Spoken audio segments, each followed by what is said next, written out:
All right, welcome to the second lesson for week 1H Radio 223 part-timers. So we are going to continue with obviously audience research in just a moment. I did promise you to start off with a YouTube video from ENCA. Here we go. Because obviously the number things is trying to run on my PC at the same time. And here we go. All right, Next Level Radio, an essential guide to the radio industry in South Africa. The book exploring each aspect of radio station management. I've been looking forward to this interview. It's my past life, as far as radio is concerned. The book's authors, Justine Cullinan and... But maybe not the face, maybe the face. Grant Nash, morning to you.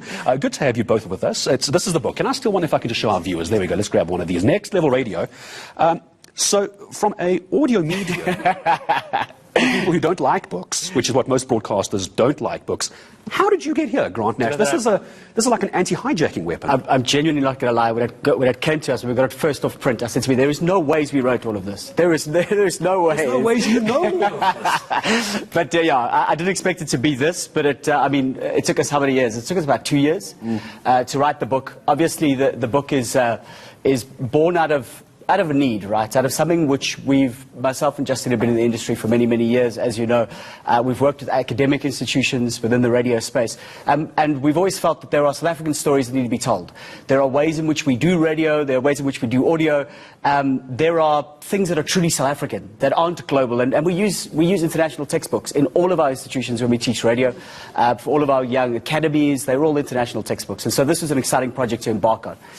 Justine, let you and I have a discussion. Ignore Grant for a moment. Let's be honest. When it comes to radio and television, and I'm happy to admit I've got a crack team that put the show together for me, we're just the talking heads. You're the ones, the producers, doing all the work. Grant's nodding in acknowledgement. You're the one doing all the work. This is really what it's like to live vicariously through you, isn't it? Yeah. And congratulations. Thank you very much. Yeah, there's definitely a lot of strategy and writing and DJ wrangling that happens in the background. So when someone who now wants to get into reading Next Level Radio, this is not like the behind-the-scenes gossipy stuff. This is a learning book. This is how you can actually do it. So if someone's new to radio, they've obviously heard Grant, they've perhaps heard the shows and the kind of influence guys like Grant can have. What do they expect from a book like this? Is this like a Radio 101, how to get a gig? Yeah, in a way it is like that. So it does tackle all types of aspects of radio. I think a lot of people who want to work in the radio industry seem to think that just being behind the mic is the most important job. And this book tries to expose people to all the different types of roles that are available in the radio industry and how important they are in creating an amazing radio show and a brilliant radio brand. Grant, you might know the term. Yeah. I used to be one. A gopher. You know what a gopher is? Yeah. Go for coffee, go for lunch. That's what you do for your boss. Just by the way, if that's where you start. You're a gopher. It's not an insult. It's actually a good thing. Yeah. Storytelling. I didn't actually read the book before you brought it on set, so I'm going to imagine that karma has brought me to storytelling. You've opened up quite a nice page. I happen to open up 160. And this is where it's so difficult for radio, Grant, isn't it? This is easy. I have visuals. I have a team. You saw those graphics. Yeah. How do you storytell on radio? And I think this is the beauty of radio, right? It's the ability to be able to tell stories, and each of those stories play out in different people's minds in different ways. And that's the beauty of what we do from an audio medium, is if I say to you right now, imagine a pink flower, each of us are imagining a different pink flower. And that allows us all to live in our own little imaginations, in our own little world. And for me, that's what makes radio so powerful. It's that we've got a shared moment, but it's slightly different in each of our minds. Storytelling, look, I think you're right in the sense also that I want to say that I believe there's an art and a science to radio. And the science we try to look at, but at the very end of the day, you're also going to have the ability to sing, you're going to have the ability to tell stories, you're going to have the ability to entertain people. That comes from your talent, right? That's an art that sometimes you can't necessarily teach. But what we're trying to do opportunity to get you in the right space if you want to be in the radio world. And I must just say, when we talk of the word radio, we talk of the word audio, right? Because radio is so much more than just the FM signal now. It's correct. It's everything from an audio perspective, yeah. I wanted to add on to what Justine was saying. I wanted to be a part of a book that I would have loved to got when I started back 11, 17 years ago on Taxi. 11, 7, does the maths quickly. Correct. What could we give young radio people when they start? I wish I could have read something like this. And Justine, so what's the plan of the book like this? This will be a fascinating read. I'm keeping this one, by the way. I'm going to both sign it for me. No problem, okay. Where is this going to go? When you talk about teaching youngsters who want to come through the industry, perhaps it could be primary school, it could be high school, they could be on a campus radio. to start seeing this in campuses, colleges? Is that the plan? So actually, the very first years that are studying at Boston Media House have already got this book. So Grant is part of the curriculation of those particular academic courses. And at Boston Media House, you can study radio as a dedicated subject. And this becomes their text that they utilize. And then, of course, there are media schools and colleges in South Africa, and attached to my alma mater, Rhodes, for example, very well known for journalism. And this book will hopefully support some of those students as they work and enter the industry. And then, of course, we have a number of our own colleagues and friends who are at radio stations thinking that they might need to have this as their handbook in the office. New DJs especially, in terms of understanding the radio as a business space. So the rodents always sniff out the best stories. Wasn't that what I couldn't ever make it to Rhodes. My marks weren't good enough, so I'm very jealous. The rodents sniff out the best stories, and we have one with us. Grant, just help me understand.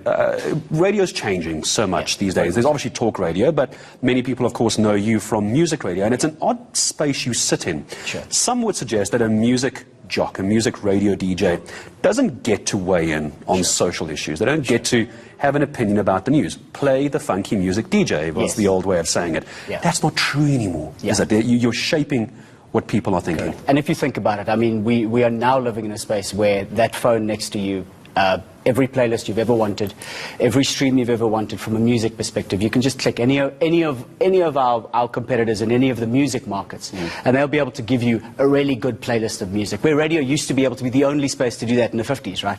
Now we're moving to a space where you have to ask the question, when I turn on to Anela on the Breakfast Club at 947 in the morning, what is she giving me that's different to what I can get on my phone? What is she doing? How is she entertaining me? Is she engaging with me? How am I relating to her? What is it that makes me feel a part of this community that listens to her? And like you said, that shapes the way we think. So music radio has definitely moved into a far more content-driven space. It has to. And Justine, and that's the problem for someone like you. See, Grant just puts the microphone and talks. It's quite easy for him. You're the one who has to try and figure out where in today, literally whether it's Monday, Tuesday, Wednesday, where does Grant fit in to South Africa's conversation? And you're the one who's planning that over your weekend already, aren't you? Producing is not easy. Radio is definitely a 24-hour 9 days a week type of job, and things can happen at any point in time. So, but I think that that's the most exciting thing about radio as a medium, is that it's live, it's in the moment. If I shake the chain and say, we need to speak about this thing right now, 8 million South Africans are going to know in a second. And with that, it's with that whole Superman, with great power comes great responsibility. That's the reason we get up in the morning and we make content. I'm being yelled at. You know what it's like being yelled at by your producer on the show. I'm being told to let them go. They're busy people. Wrap up. Very quickly, apart from colleges, Boston Media House, etc. Can someone go buy this? Because I'm not going to lend this out. Can you go buy this? Where are we getting it? So physical copies are available at Van Skyks, and then they're also available online. You can order them from Loot, and they will also be available on Van Skyks online store as well, where they'll deliver physical copies to you. I appreciate both of you coming in. A co-author of Next Level Radio, Justine Cullinan, and also Grant Nash. I want to do me a favor. If you buy the book, read the book in Grant's voice. Like James Earl Jones. Read the book in Grant's voice. It's far more entertaining. All right, still ahead for you. Okay, mic on. Yeah, like how random, right? When I say random, this is your book that you're using, and there's Grant, there's your HUD, right? Okay, and I thought it might be a nice way to start off. I should have actually started off the previous lecture, the first lecture, with this, but okay, doesn't matter, right? So, I just want to close. You'll see actually on the screen that, man, there's this one over here, like, yeah, this video here. I'll share the link with Grant, right? So that he shares it to Cole Campus. But because obviously the conversation is so long, you can see there 1 hour, 17 minutes to discuss listener surveys, right? Really nice little roundtable discussion, which you always, I don't know, for myself, instead of, for example, like any old pre-produced thing that I know I just played for you right now, whatever it may be, I quite like always just natural conversation that you see different people having around, like obviously like a Zoom session or a team session, right? As a sidebar, the thing is that it's just too long to go to include. You can actually go and YouTube of the BRC. So it's a two, you say you go to the BRC YouTube page, right?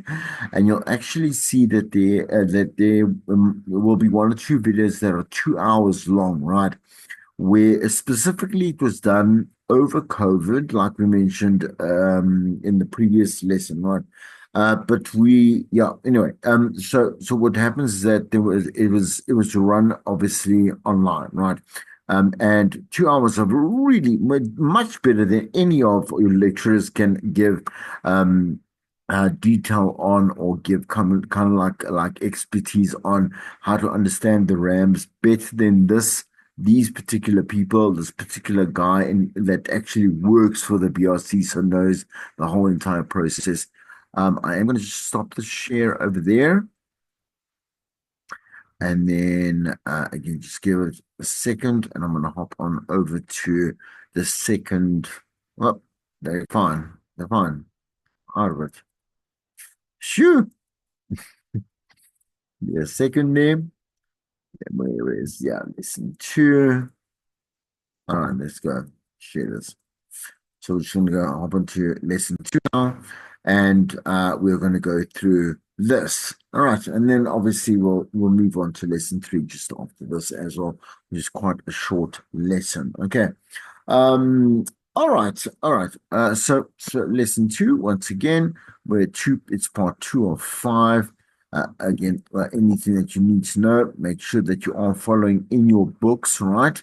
There are 2 particular references here, and is repetitive. The first couple of slides are repetitions from the previous lessons, so I will just graze on past them, right? But this lesson will refer to Next Level Radio, page 410 to 425, chapter 11. So 11.2, who's listening?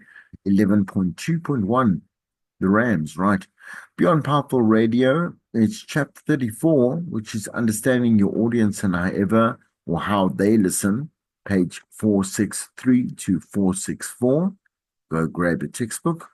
And the Power to Convince, page 464 to 466. No crystal ball, once again, 466 to 467. And the book. What is the book? Page 473. Okay. So, once again, just to kind of recap here, listeners' behaviors changed like over decades for sure, from this decade to the 2010s, 2000s, the 90s, the 80s.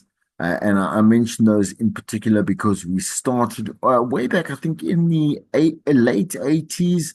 Don't take my word for it, but that's when when the SABC had a number of different stations, including obviously Metro, including 5, including 947, when it owned all of them and then decided to, well, say, listen, like this particular industry needs competition. And so we got our privatized stations, which then became a number of stations under, obviously, I think it's African Radio Entertainment. I must just check that again, ARN. Well, I could be confusing that with the ARN acronym in Australia. But anyway, Africa Entertainment is they are the owners or of, I think it's YFM, and it's, yeah, I should know this, right? It's Kaya FM, a number of others, right?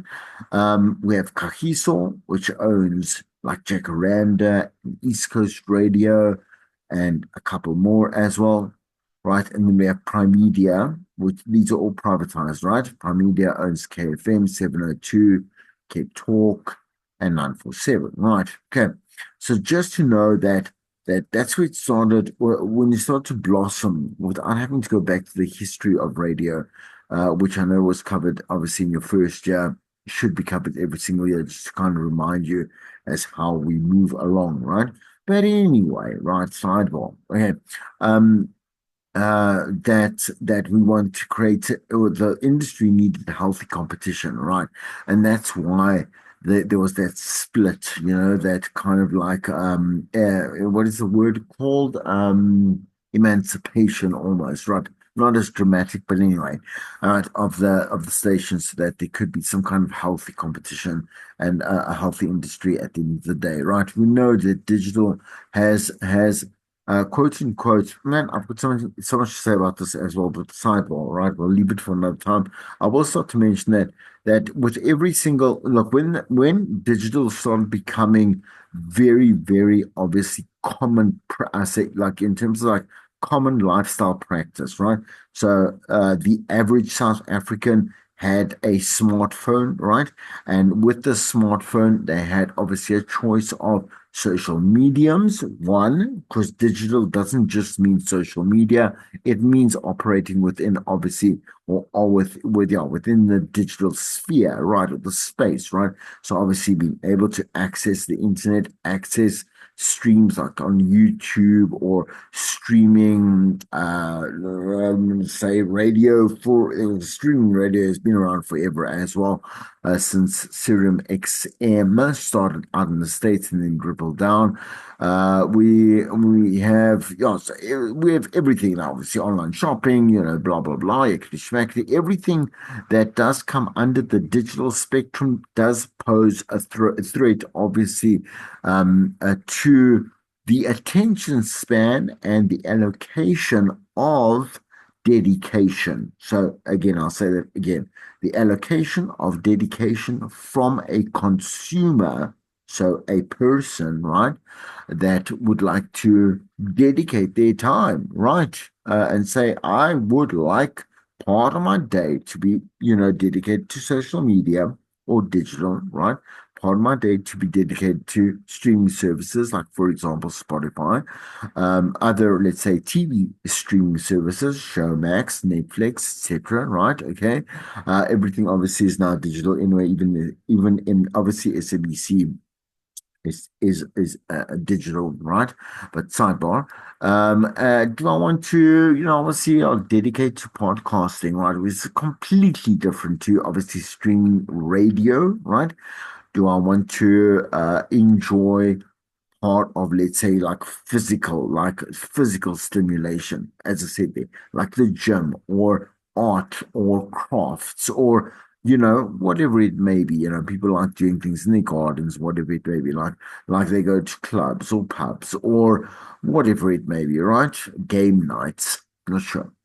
And then again, and then we have the traditional. So, for example, am I going to listen to the radio? Am I going to read a newspaper or a magazine, right? Like the actual hard print, right? Um, and so on and so forth, right? So when I start this on this whole massive rant, blah blah blah blah, and I carried on about all these examples, I was saying that when digital space came more readily available, which was actually when I was in varsity around 1999, specifically 98, 99. It was already in full swing. Because I studied computer science, I just to kind of show you how I remember this very clearly. Obviously, one computer science, we had a lot of work to do in multimedia programming, etc., etc. So we had access, or we had more access to the labs, and obviously a bit more of the I would say the more complex, like PCs and technical stuff and whatever it may be. Anyway, sidebar. I also worked for the varsity newspaper, and I was like the head of the digital department, so creating their website, making sure that obviously all the articles were digitized, etc., and doing that. So we already, like I say, when I say full swing into, being integrated into the digital age, that was already happening in 1999. Phone wise, I do remember this also very clearly. Like the phones were not there yet, by no means, because I had one of the very first what was it? I think it wasn't Nokia, but anyway, it didn't matter. It was basically you could SMS and you could phone and maybe eventually play Snake and I don't know. whatever it is, right? But there was no WAP-enabled phones. So WAP-enabled phones allowed obviously one to then access the internet, which came a little later, right? We're talking about, let's say, 2001, 2003, more commonly, right? Which then started to then but obviously pose a threat to attention. Right. Okay. For the grasp of attention, you could access YouTube there. You could then again go to different websites and so on and so forth. This is not a new thing. Okay. And so we need to treat it accordingly. In other words, like saying that the digital space, yes, maybe in a golden age right now, because we use it for everything and anything, but we have not abandoned traditional forms of media or traditional forms of lifestyle just because we live in within a digital domain, right? So having said that, we're not living in a virtual reality world. So like you've seen on like in movies, like I think it's what was it? What's it? Not Ready Set Go. What's that great movie, man? Ah, Ready Player One. There we go. That's a great movie. Anyway, but you understand everyone lives in a virtual like world. Sidebar, right? We're not there yet. And what I want to say is that it's not a threat. I'll tell you why it's not a threat. Because once again, just like the people did in the quote unquote olden days, they chose what TV to watch, how much of it to watch, what station to listen to, if they even liked radio, and obviously how much time and money they spent on magazines and newspapers if they were that way inclined, right? Same thing here, right? So the day is filled out.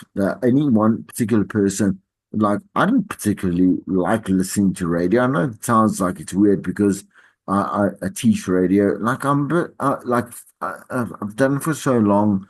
I'm not bored of it. It's not that, but it is kind of that. It kind of gets on my nerves, particularly to listen to like this particular era of radio, you know? And so I will tune in, obviously, to the station that I work for, right? Obviously, right? Because you must be invested in your own product, right? But two, yeah, I will stream podcasts, right? I won't stream radio because obviously for me, streaming radio, not really my fit, you know. I'd rather prefer traditional radio, and I watch a lot of TV. I don't like reading. For example, there's one person there that still is a, and I do about, let's say, two and a half, no jokes, 2.5 to 3 hours on social media every single day. Right. So there we go. There in no way have I replaced the one because of the other. It isn't.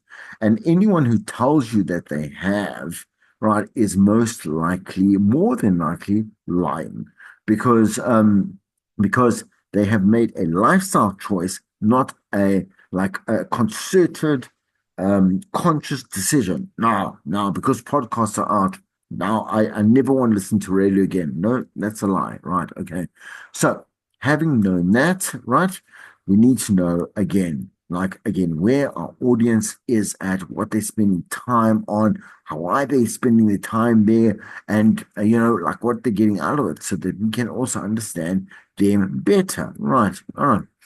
Okay. So again, once again, this whole crystal ball that we mentioned before, we want to find out if the research that we require has been performed once again, and then obviously by someone else within our, let's say, company, our station, right? Okay, by, let's say, a contractor that we have paid to do this research for us. Is it new, whatever it may be? Was it good? Or maybe was it done by the VRC? We never know, right? We could use that. And definitely what we do as stations to pay for more detailed analysis reports from them, right? So if not, ask questions, compile the data, and again, once again, analyze and interpret for this wise and effective business decisions, right? Okay, so don't get intimidated by the language. Once again, we'll move through that and you'll learn as you move along, right?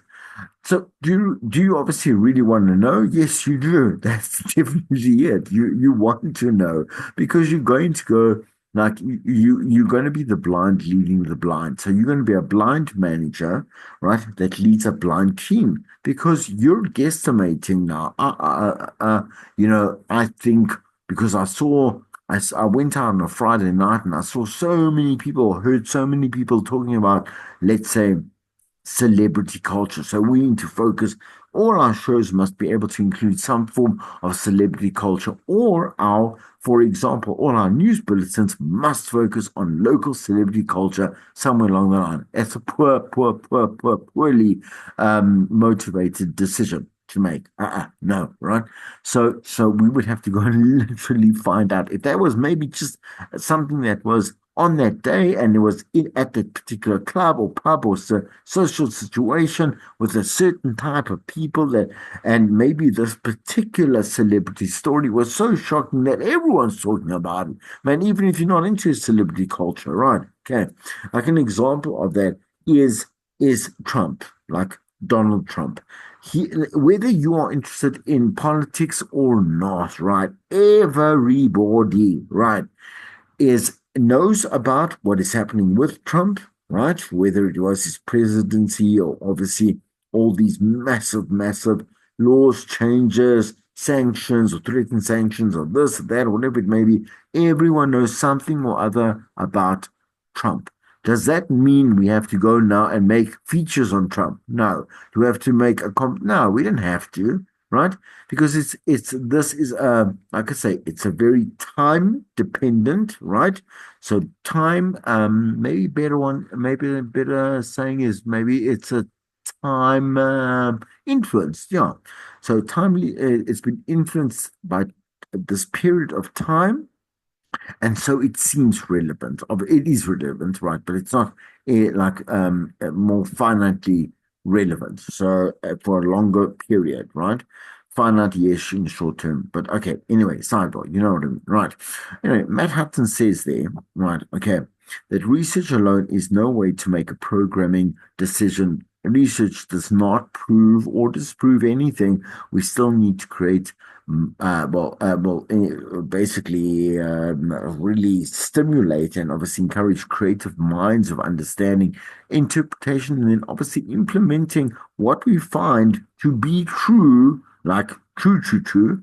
So what I use is a false positive to know that we have results, but they're not correct. I'm saying, in other words, we could be asking a lot of questions, but we're asking the wrong questions. We'll still get a positive, in other words, a result out of it, but it's not the correct one, a false positive, right? We want to know that it is a positive finding, and then we can make a decision based on that, right? Before we begin, make sure that obviously, one, you prepare to make necessary changes. So, as a manager or within your own show, and that you know how your staff will deal with the findings. If it's bad news, you have to tell them. Like, what else are you going to do? If the show's doing terribly, well, let's say the feedback has been that people do not like this presenter, and they told you exactly why. You have to tell that person, and if it's too far gone, unfortunately, you might have to let them go, right? But if there's a situation where things can be mended or fixed or whatever it may be, right? Then why not? If you want to fix them, right? Like not immediately phase it in, phase it in. Like make sure that you simplify the show, right? So completely draw back, get people's trust like back, with music and with, let's say, promos, competitions, things that that they're gonna like, and reintroduce like a new mold, like I say, a new little uh, uh, uh baby little born product, right? That they can get used to and enjoy according to what they told you. Please give us this, not that. Right. Okay. Diaries. Okay. Do not capture quote unquote real time listening, the book, right? And you'll see examples of what a diary might look like or does look like, excuse me, in your textbooks, but also it's coming up in some snapshots, yeah, in the lesson. So the phantom cum, so a cum is a cumulative a number, right? So the way that we accumulate numbers that we find, we can represent so many thousands, so many millions, so many hundreds of thousands, whatever, that listen maybe on a Monday to Friday or a Monday to Sunday or Saturday to Sunday, whatever it may be, right? Cumes, right? The percentage of the cume that does not mention your radio station in their diaries as they didn't remember listening. That's a phantom cume, man. Okay. So, of course, I think that's very obvious, right? We can't not just say, for example, if that person was part of, let's say, the research process, which I told you is very obviously comprehensive. It's a comprehensive process. Um, just because they say, for example, maybe they are in a certain. Maybe I'm trying to paint too much of a vapid picture, but let's say they are, for example, in Gauteng, and they are maybe a higher SEM, and they do live around the corner to YFM, or let's say Kaya, or whatever. But if they don't also uh, here's my thing. They listen to a radio, but they can't even name the station. They listen to radio. You can't just count that in. Phantom cumes, whatever it may be, right? In other words, you can have all research results in the world, but it will always come down to people. Research is only a tool, right? So here it is, the BRC radio audience measurement, the RAM, right? The BRC RAM is a multi-platform and intuitive survey that is respondent friendly across all walks of South African life. So this tool will collect the most accurate data through a 7-day diary across different geographies, locations, languages, and socioeconomic landscapes. The BRC commissions the BRC RAM through its obviously research supplier, which is TNS, and the data is released quarterly, which is Feb, May, August, and November. So that's just obviously just theoretics playing out in the way. With RAMs, those are the numbers, right? South African radio listening to for BRC RAMs collected or started collection. Remember, I said to you about SARF, right? They took over, BRC took over on the 7th of Jan in 2016, right? So the survey does consist of two elements that we make sure that when we do interview or we issue diaries to people, right? We have to also issue people to people that are over the age of 15 and so on. So the placement interview is designed to collect information within households that represent individuals. Okay, and when I say that lightly because we might also count one person for four other people or two other people that might live in the same household. Right. Okay. But so we can issue individual diaries, but 15 upwards. Why is a 15-year-old important? Right. Because they are going to become someone that earns money at 18, 19, 20, and beyond. Right. So knowing what they like and what they listen to, whatever it is, of a futuristic importance, okay? And not because there is no station that caters for 15 to 18-year-olds in this country. There should be one. There should be. Other countries definitely have teen radio, right? Um, but there isn't one here. It will say, for example, it'll always start, let's say, about 18 and onwards, so we'll have a core market. The core market is the person you have to get. And then we have a target market, people that we might also get, like, for example, a 15-year-old or a male or a this or a that, whatever it may be, right? So the core market is the exact person you want. You need someone that is from 18 to 21, that is a black female, that is of an SEM between 6 and let's say 10, right? That is living within, this Pretoria Central, for example, right? Okay. All right, I don't think they'll be earning that much for a high SEM, but anyway, it doesn't matter, right? Within there, but anyway, it doesn't matter, right? You get what I'm saying.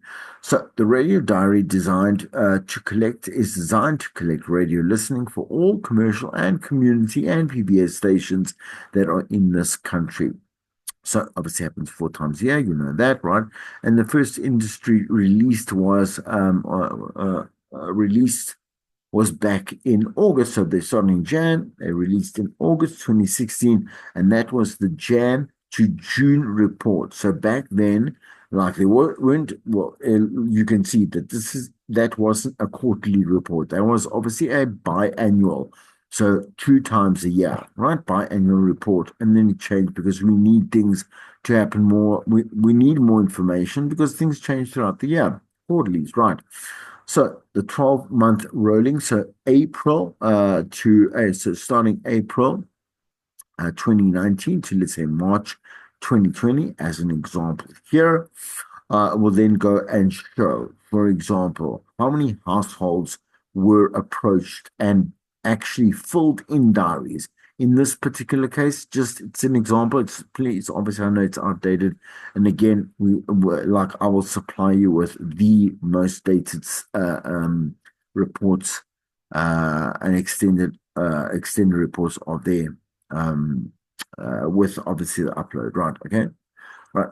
15,000 odd to 15,000 households and odd 61,000 individuals, and that is the sample set. Remember, I said to you, like a sample set will then be flooded, right? There's the word there, right there. Random selection, household, flooding. Okay, so how are households and individuals selected? We call it the probability proportionate to size approach, right? So again, it's not random. It needs to like a more.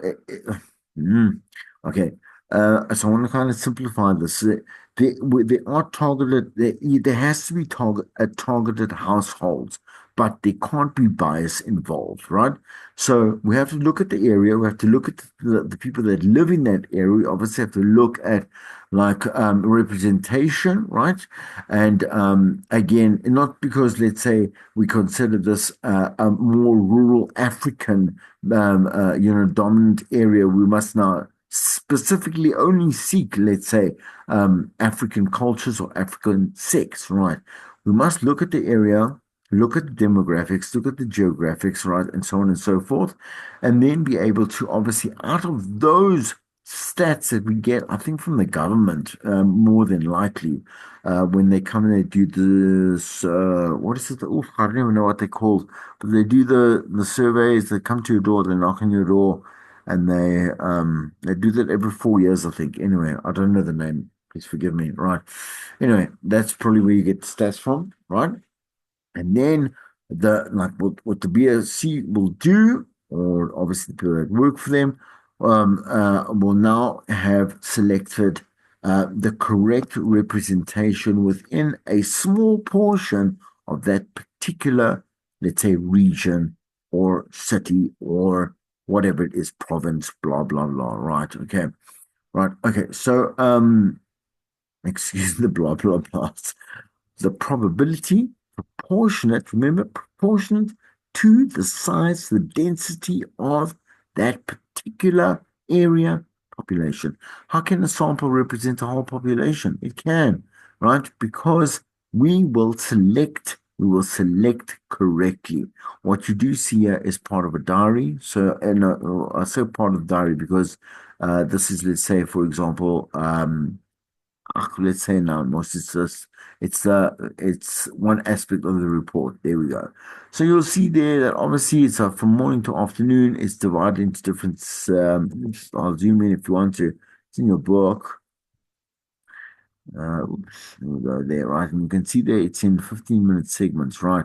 Specifically, like so, this is quite easy to obviously track. Definitely media, right? Okay. Okay. And then on this side, just over here, to make sure you can understand what was meant in terms of the numbers and the selection, all that type of stuff, right?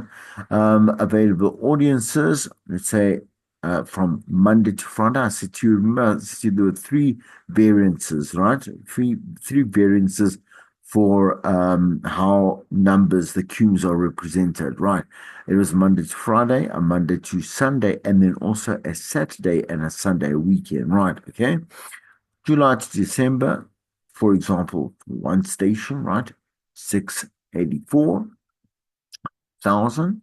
And then for Monday to Sunday, 662,000. Almost doesn't seem possible, but it is. Shows that obviously there's a drop in average, right? Okay.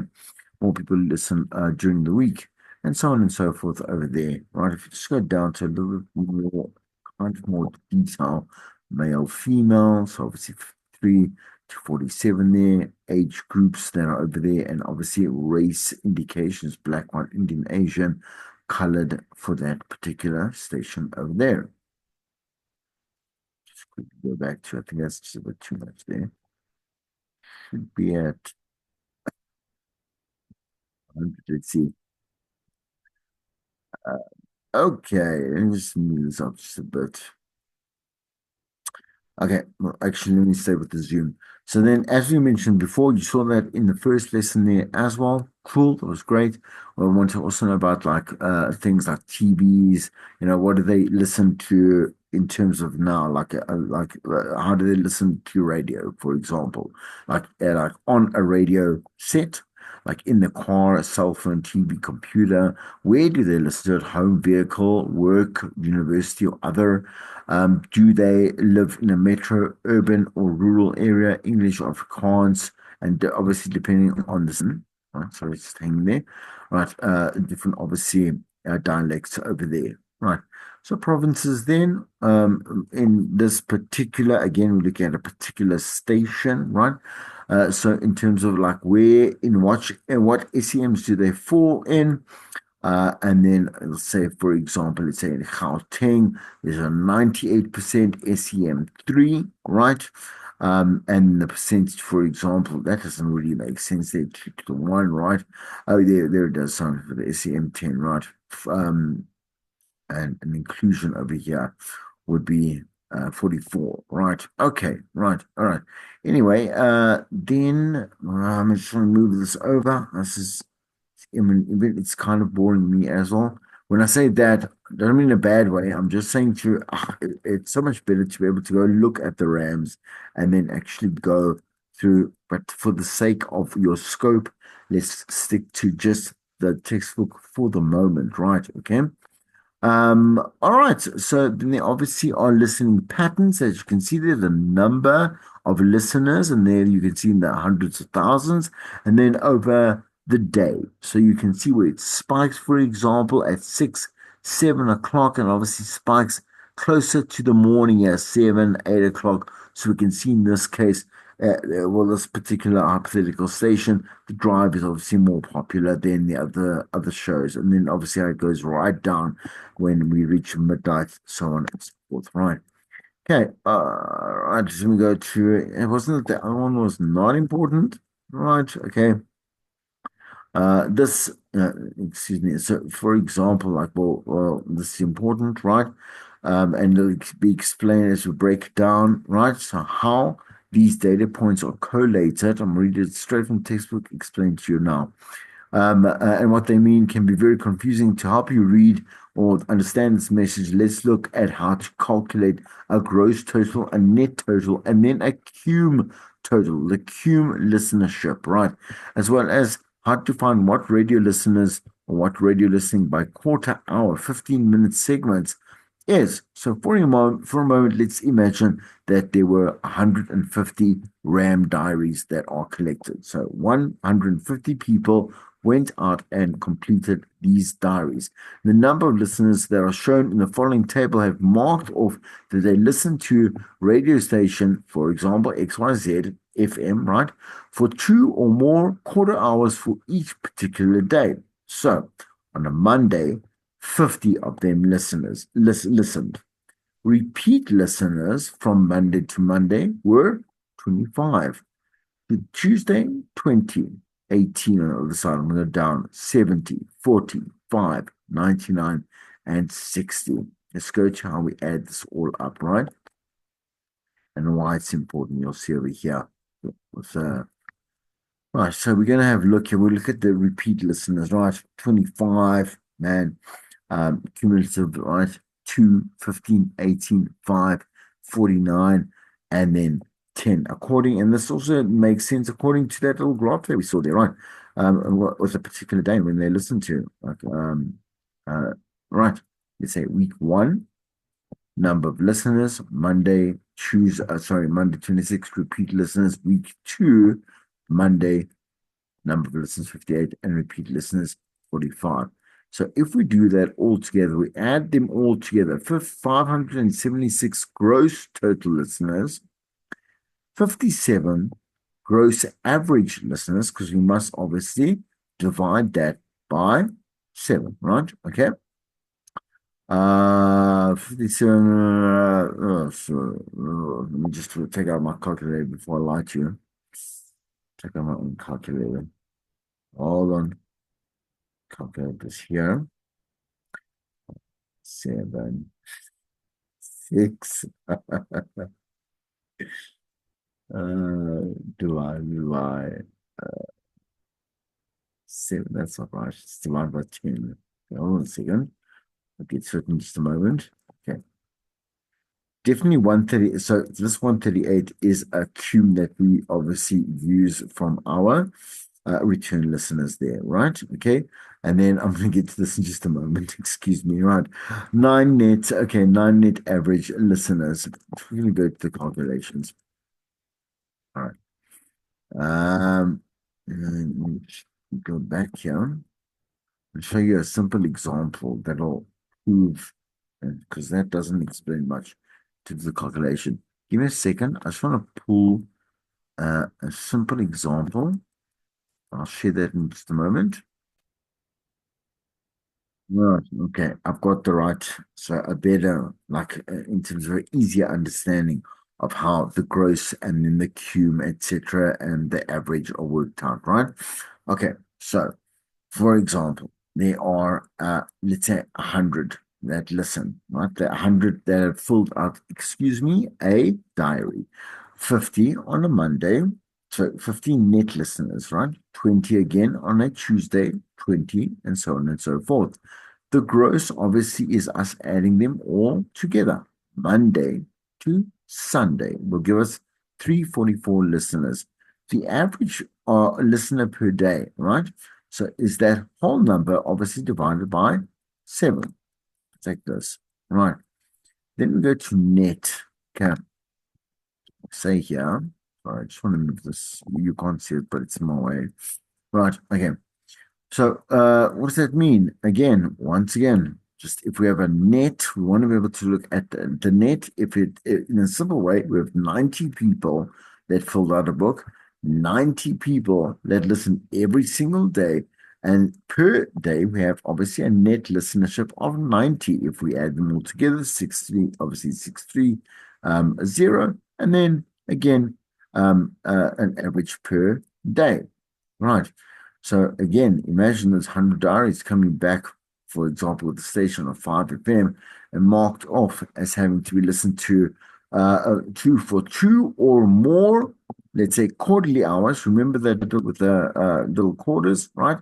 In this 7-day period to be able to then see something like this accumulate, right? We'll be able to start to flood those numbers and be able to get a good average, right? A good amount of representation. For example, in this case, this I don't think if it's way back when, but also uh, it can't be 5.3 million for 5 FM. That's far too high. This would look like something more like uh, like a metro, right? Um, and again, in that case, way back then, right? There was a total listenership of 1.7, obviously dropped right now. Okay, I'm going to start just to share there. Let's just quickly go back to our own thing over here. There's this one here, there's this one here, and let's finish up. Okay, here we go. So How is the BRC conducted? Surveys conducted obviously through placement questionnaires, establishing general radio listening behavior and demographics, and a 7-day self-completion diary. And all interviews are done face to face by trained interviewers. Comes under the frequently asked questions side, where I said to you, like in the beginning, there was that link. You can go have a look at it, right? Now, respondents recruited. Well, they're obviously in a sample set, as we said there, to go and represent the community that we are researching properly, right? Okay, accurately. So why is the BRC RAM diary paper-based rather than, for example, making use of like a digital interaction or for example, like say, digital, the BRC terms of service formulated during the tender process specify that obviously it needs to be paper-based, right? There are obviously there's a digital aspect to it, most definitely, right? Okay. But again, for focus groups, etc., to find out more as to why someone does something or needs something or doesn't like something, etc., would obviously have to do more, like obviously do it face to face. Why not and do it on paper? You need a paper trail at the end of the day as well. So how does the BRC decide which stations to include in the survey? All stations broadcasting on AM and FM frequency as published by ICASA are included in the research, right, or the survey. Why are online or streaming radio stations not included? They don't fit any they fit under different bill, not under the Information Act, right? In which terrestrial radio is and does have to apply or what is it apply themselves to, right? Um, but streaming services are monitored in general to be able to have good understanding of competition of other mediums, whatever it is, podcasting, such and such. That is.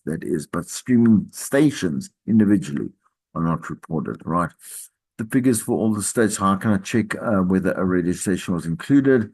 Obviously, you'll go check the survey that is included. I'm going to just open up the basic one in just a moment so we understand what we're looking at, right? I can request that my radio station be included in the survey, right? Obviously, I'm going to email the BRC and say, listen, I'm not there yet. Can you obviously, include me in the entire process? Include my station name within obviously this particular application, the registration with ICASA, the coverage provinces, and then obviously the contact person would be the station manager. Right. Okay. So looking just quickly, so things that would then better help you understand the probability portion proportionate to size sampling is there to identify each small area where 4 interviews will be conducted. The likelihood of a small area being selected is linked to the area's size. So the more people in a small area, the higher the chance that it will be chosen in the sample.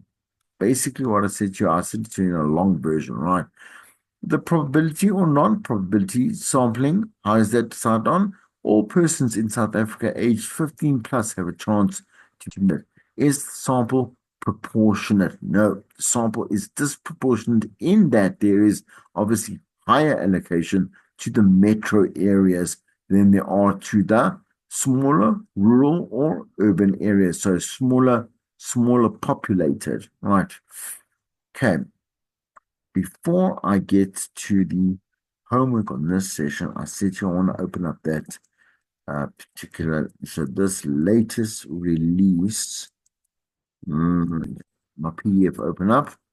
Please move away this window from the shared application. Keep quiet. Right, I'll stop the share. And I'm going to, no, it's entered. Searching in mode. Just want to get it to the right thing. Second. There we go. And here is the latest one. Okay. So what we look at when we look at here, I just want to move that up just a bit. Second. Yeah, and when I'm saying that you can't actually,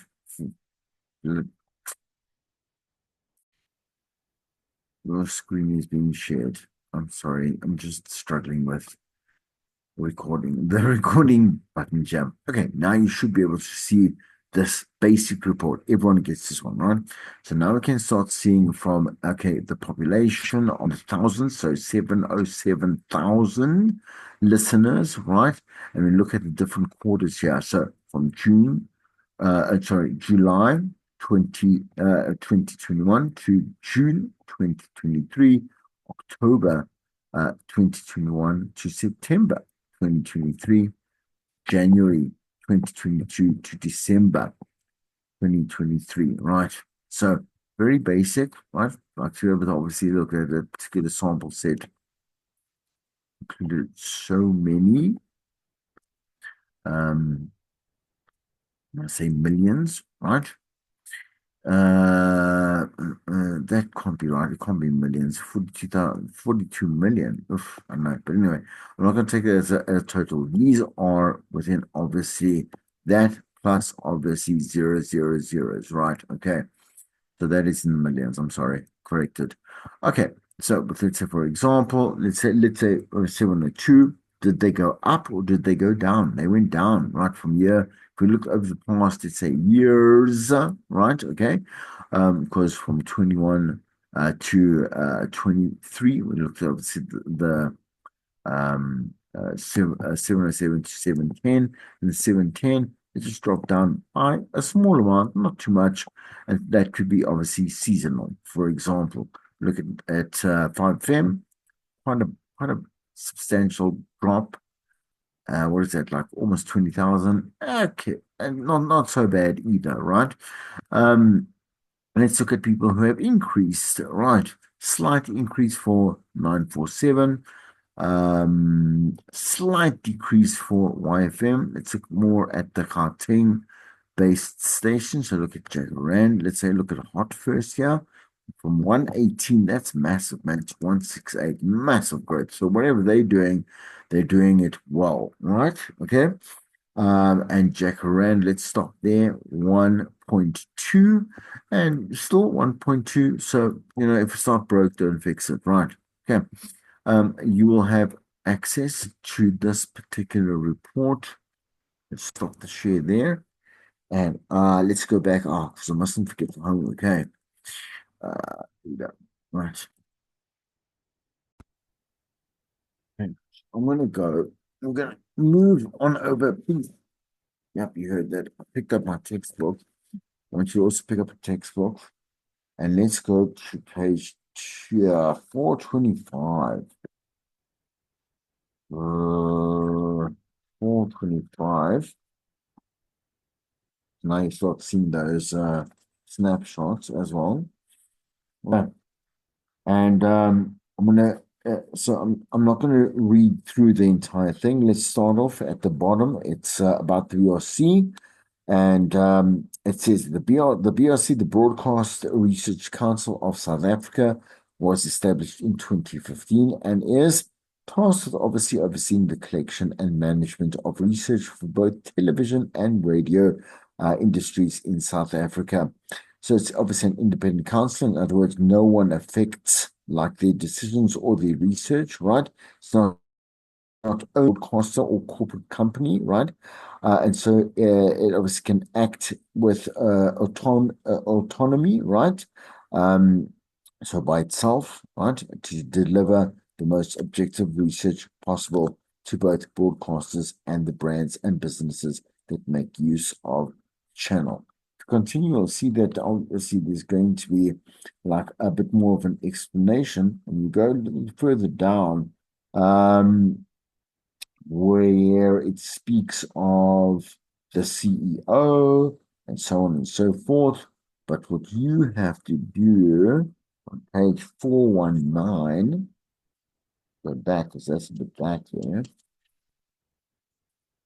Here we go. At the top of 419, there's an activity 11A. Number one says explain the role of RAMs, right, in the media industry and who could benefit from the data that is collected through the RAM's studies. Number 2 says, name the 2 methods that are used in South Africa for collecting RAM data. 3, discuss the difference between a sample and a sample interval. And 4, list the 5 key pieces of information is able to measure, right? So this is a kind of a hint. You'll go back to their lifestyles. You go and look there. When you do it, obviously the exercises, if you go to the back of the book, you'll be able to see the answers, right, to each activity. So, for example, 11 will be 11A.